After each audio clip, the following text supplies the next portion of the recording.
اللہ کی جب پکار کرتے ہیں تو یہ ان کی عبادت کیسے بن گئی؟ عبادت تو نماز پڑھنے کا نام ہے، یہ کسی کو مدد کے لیے پکار لیا، یہ کیسے عبادت بن گئی؟ یہ پکار عبادت ہے، یہ پکار کیا ہے؟ عبادت ہے۔ میرے آقا نے کہا ہے، میرے آقا نے کہا ہے، اٹھاؤ حدیث کی کتاب ہے، میرے نبی نے فرمایا الدعاء هو العبادہ، الدعاء مخ العبادہ، پکار ہی عبادت ہے، پکار عبادت کا مغز ہے۔ حضرات آپ نے طلبہ بندیالوی کا کلپ سماعت کیا جس میں جامع ترمذی کی حدیث کو پیش کر کے امت مسلمہ کو مشرک قرار دینے کی کوشش کی گئی ہے۔ کہا گیا کہ الدعاء هو العبادہ، فرمایا دعا عبادت ہے، اور دعا کا معنی ہے پکارنا، اور اللہ جل وعلا کے علاوہ کسی کو پکارا گیا، نبی ولی کو، تو یہ شرک لازم آ جائے گا، کیونکہ دعا کا معنی پکارنا ہے اور پکارنا عبادت ہے، لہذا گویا کہ نبی ولی کی عبادت کی گئی ہے۔ تو محترم حضرات یہ طریقہ واردات بہت پرانا ہے۔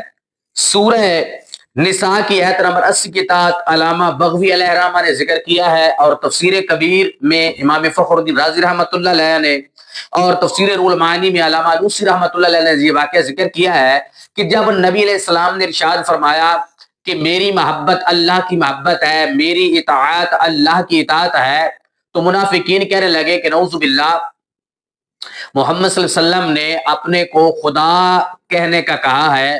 منافقین نے نبی علیہ السلام پر شرک کا فتویٰ لگا دیا، اور خوارج نے حضرت امیر معاویہ رضی اللہ تعالیٰ عنہ اور حضرت علی المرتضیٰ شیر خدا رضی اللہ تعالیٰ عنہ اور صحابہ کرام پر قرآن مجید کی سورہ یوسف کی آیت نمبر 40 کو پڑھ کر شرک کا فتویٰ لگا دیا، اور کہا ان الحکم الا للہ، فرمایا نہیں ہے حکم مگر اللہ کے لیے، اور فرمایا لا حکم الا للہ، فرمایا نہیں ہے حکم مگر اللہ کے لیے۔ تو جب خوارج نے یہ طریقہ اختیار کیا تو مسلم شریف کی روایت ہے، حضرت علی المرتضیٰ شیر خدا رضی اللہ تعالیٰ عنہ نے کیا فرمایا، یہ مسلم کی حدیث نمبر 2468 ہے۔ حضرت علی المرتضیٰ شیر خدا نے فرمایا کلمۃ حق ارید بہا باطل، فرمایا کلمۃ حق انہوں نے بولا ہے لیکن مراد باطل نہیں ہے۔ تو فی زمانہ کچھ لوگوں کے اندر خوارج کے جراثیم ہے، تو ان کا طریقہ واردات بھی وہی ہے، تو ان کے بارے میں بھی ہم یہی کہیں گے کہ کلمۃ حق ارید بہا باطل، کہ یہ کلمۃ حق بولتے ہیں اگر مراد باطل لیتے ہیں۔ مطلق پکارنا یہ شرک نہیں ہے، مطلق پکارنا عبادت نہیں ہے۔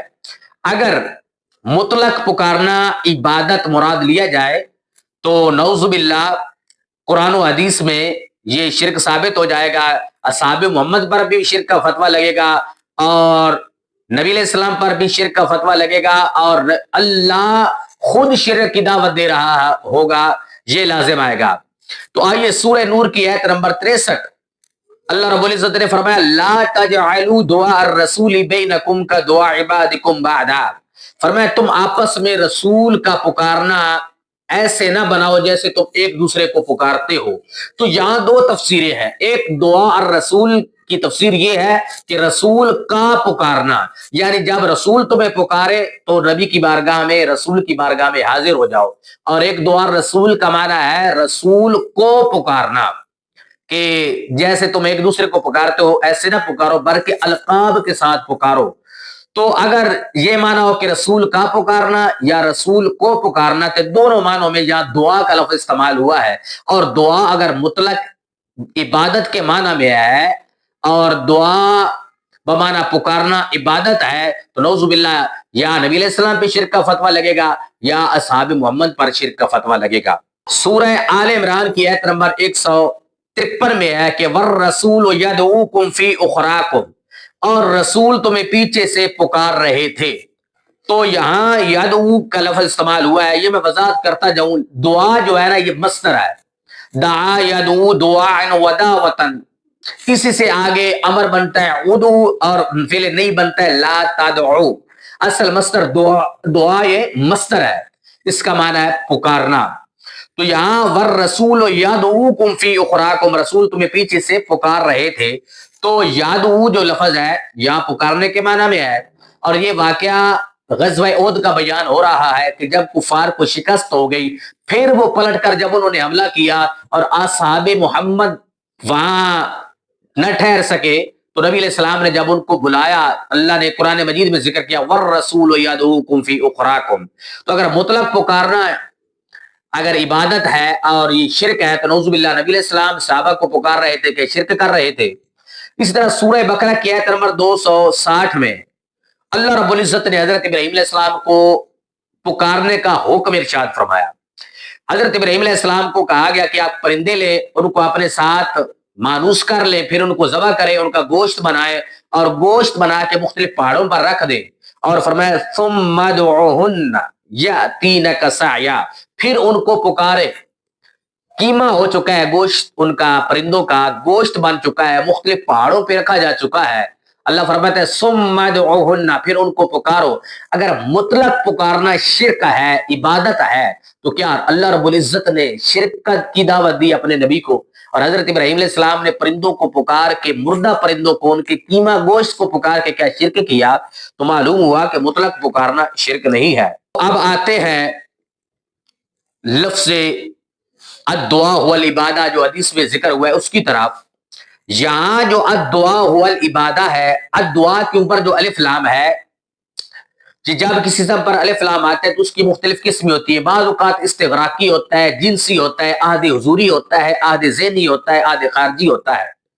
اب سوال پیدا ہوتا ہے الدعاء کے اوپر الف لام کون سا ہے؟ تو محتشم حضرات، یہ الف لام استغراقی نہیں ہے. اگر استغراقی مانا جائے تو ہر قسم کی پکار عبادت بنے گی اور وہ شرک ہو جائے گا. تو یہاں عہد کا ہے الف لام، عہد کا وہ خاص دعا ہے. جس طرح قرآن مجید میں سورہ مزمل کی آیت نمبر 15 اور 16 میں اللہ رب العزت نے موسیٰ علیہ السلام اور فرعون کا ذکر کیا. فرمایا ارسلنا الی فرعون رسولا، ہم نے فرعون کی طرف رسول کو بھیجا. وعصا فرعون الرسول، اور فرعون نے رسول کی نافرمانی کی.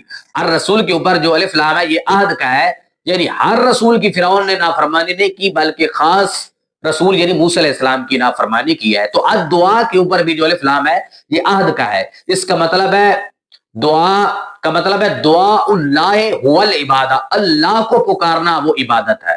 وہ مخصوص دعا ہے جو اللہ رب العزت کو پکارا جائے وہ عبادت ہے، نہ کہ ہر پکار عبادت ہے. ورنہ سورہ نور آیت نمبر 63 میں اور سورہ آل عمران کی آیت نمبر 153 میں اور سورہ بقرہ کی آیت نمبر 160 میں شرک لازم آئے گا. تو وہ خاص قسم کی دعا ہے جو اللہ رب العزت کو خالق مالک سمجھ کے، معبود سمجھ کے پکارا جائے وہ عبادت ہے. اور اس کی مثال قرآن مجید میں موجود ہے. سورہ قصص کی آیت نمبر 88 ہے. فرمایا وَلَا تَدْعُوا مَعَ اللَّهِ إِلَٰهًا آخر، اللہ کے ساتھ کسی دوسرے کو معبود بنا کر نہ پکارو. تو پتہ چلا جو اللہ رب العزت کے علاوہ کسی کو معبود سمجھ کر کے پکارا جائے وہ شرک ہوتا ہے، وہ عبادت ہوتی ہے. ورنہ اگر اللہ کی مخلوق سمجھ کر کسی کو پکاریں گے تو وہ شرک نہیں ہوگا. اور قرآن مجید میں دعا عبادت کے معنی میں بھی استعمال ہوا ہے. جس طرح تدعون ای تعبدون، تفسیر تبری میں سورہ فاتر کی آیت نمبر 40 میں تدعون ای تعبدون، مطلب یہ ہے کہ تم اللہ کے علاوہ کسی کی عبادت نہ کرو. باقی رہ گیا مطلق پکارنا، وہ تو حضرت عمر فاروق رضی اللہ تعالیٰ مدینہ المنورہ میں ہے، عراق کی سرزمین میں نہاوند کے مقام پر حضرت ساریہ لشکر کے ساتھ کفار کے ساتھ جنگ لڑ رہے ہیں.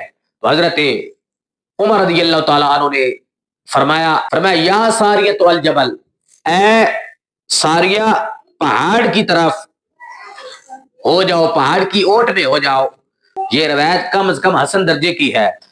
البدایہ والنہایہ میں موجود ہے، الاعتقاد البیکی میں جلد 1 ہے، صفحہ 321 ہے. دلائل النبوہ میں موجود ہے، امام نعیم رحمہ اللہ کی جو کتاب ہے. اور الاصابہ میں صفحہ 410 پر موجود ہے. تاریخ الخلفاء میں علامہ جلال الدین سیوطی رحمہ اللہ نے ذکر کیا. اور فتاوی ابن تیمیہ میں ابن تیمیہ نے ذکر کیا